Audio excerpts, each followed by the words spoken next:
আসসালামু আলাইকুম। আজকে ছোট্ট একটা নাস্তা তৈরি করব। আসলে আমার ছোট মেয়ে খুব বিস্কিট পছন্দ করে, যেহেতু আজকে বিস্কিট শেষ ঘরে, আর ওর আব্বুরও আজকে অফিসে মিটিং, আসতে একটু সময় লাগবে, আর আমি ঠান্ডার মধ্যে এখন বের হব না, তাই ভাবতেছি একটু নর্মাল করে ঘরেই কিছু তৈরি করে দেয় যেন ওর নাস্তাটা হয়ে যায়।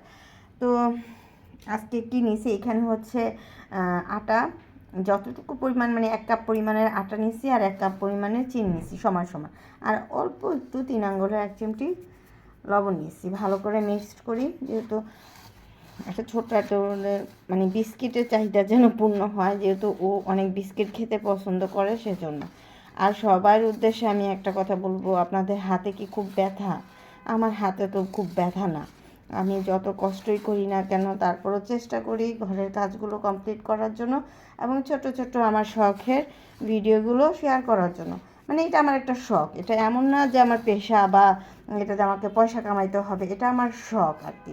তো আমার এই শখের কাজগুলো আমি শেয়ার করি, কিন্তু কেউ লাইক দিতে এত কিপটামি করে, সেজন্য আমার খুব কষ্ট লাগে যে লাইক দিতে এত কষ্ট কেন তাদের। এখন একটু তেল দিয়ে দিলাম, রেগুলার প্লেন তেল, যেটা সাদা তেল, সেটা দিয়ে দিব।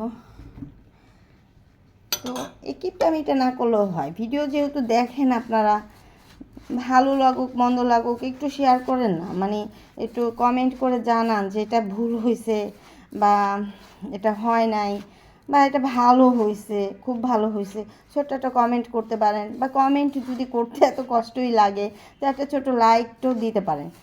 কিন্তু কেউ লাইকটা না দিয়ে দেখে চলে যায়, এই ব্যাপারটা আমার কাছে খুব কষ্ট লাগে। মানে এটা তো আমার একটা শখ না, শখের কাজ।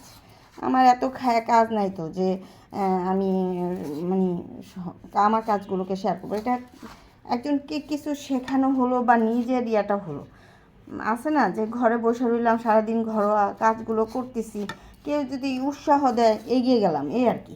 কিন্তু এটাতেও জেলাস, এত জেলাস ভালো না। একটা ডিম দিয়ে দিলাম, একটু যদি লাইটটা দিয়ে পাশে থাকেন তাও তো ভালো লাগে না। আমার মেয়ের, ছোটো মেয়ের অনেক টাইপের মানে ওর জন্য বিস্কিট আয়না রাখতে হয়।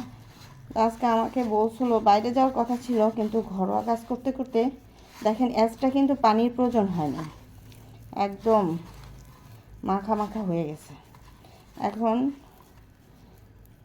এটাকে এক্সট্রা একটু আটা দিতে হবে, আটা দিয়ে যেন সুন্দর করে বেলে বেলে বিস্কুটের টাইপ করে তেলে ভাজতে হবে। তো আমি সম্পূর্ণ এটা একটু রেখে দেবো রেস্টে, না রেস্টে রাখবো না, রেস্টে রাখলে আবার চিনি গইলা পানি হয়ে যাবে, এখনই ভেজে ফেলবো। ও খুব বিস্কিট পছন্দ করে, ওর জন্য বিভিন্ন আইটেমের বিস্কিট আইনা রাখতে হয়, খাইতে হয়, খায়ও।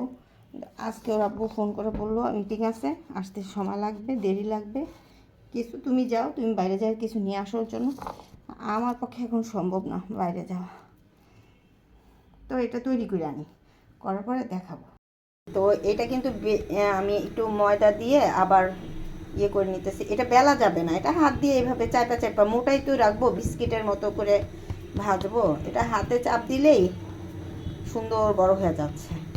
এখন শুধু কাট করে তেলে ভাজা নেব, এইভাবে এই যে কাট করব।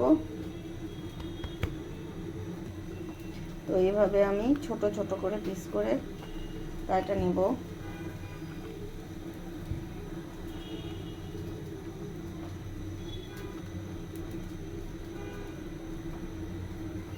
এটা ছুটায় নিতে হবে এখন, তারপর তেলে ভেজে নেব। যেহেতু একদম অনেক নরম সফট, সেজন্য আমি বিস্কিটের মতো করে আবার মানে ওটা হয় নাই ওইভাবে, তো এইভাবে করে তেলের মধ্যে দিয়ে দিচ্ছি, এই যে এভাবে দিয়ে দিতেছি, সুন্দর একদম ফুলে ফুলে মাশাল্লাহ, মানে একদম টইটুম্বুর হয়ে যাচ্ছে, বিস্কিটের বাপ হয়ে যাচ্ছে আর কি, বাপ মা যাই বলে সেই। তো ভাজা হতে থাক। তো এই যে মাশাল্লাহ আমার, এটাকে পিঠা বিস্কিট বলতে পারেন, ডিমের পিঠা বিস্কিট, কিন্তু এত সুন্দর একটা ফ্লেভার, এত মানে গ্রানটা মাশাল্লাহ। মানে আমার মেয়ে দুইটা চলে আসছে দৌড় দিয়া যে আম্মু কি করতেছো, কি ভাজতেছো সেটা দেখার জন্য। ওর আব্বু মাত্র ফোন দিছিল, সেজন্য কাট করতে হয়েছে। বললো যে বিস্কিট নিয়ে আসবে কয়েক প্যাকেট নিয়ে আসতে। আমি গেছি কিনা বাইরে সেটাও জিজ্ঞেস করলো, আমি বাইরে যাইনি। আমি বললাম যে ওদেরকে একটা কিছু তৈরি করে খাওয়াচ্ছি, চিন্তা করো না। এই তো তৈরি হচ্ছে। কালারটা কিন্তু মাশাআল্লাহ সুন্দর হচ্ছে না? ভাজা কিন্তু প্রায় হয়ে গেছে।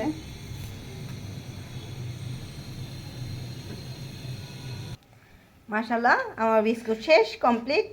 আমার মেয়েরা দেখে তো খুশি হয়ে গেছে। মানে ঘরে এভাবে বিস্কুট অনেক সময় মানে কিছু না থাকলে ঝটপট একটা নাস্তা তৈরি করে দেওয়া যায় অল্প কিছু দিয়েই। ওরা তো বেশি কিছু একদম মানে লাগে না ওদেরকে খুশি করার জন্য। তো আমি চেষ্টা করি ওদেরকে খুশি করার জন্য। আলহামদুলিল্লাহ। আপনারা সবাই প্লিজ পাশে থাকবেন, কমেন্ট করবেন আর লাইক দিয়ে পাশে থাকবেন, কিছু মনে করবেন না। অনেক কিছু বলে ফেলছি। আল্লাহ হাফেজ।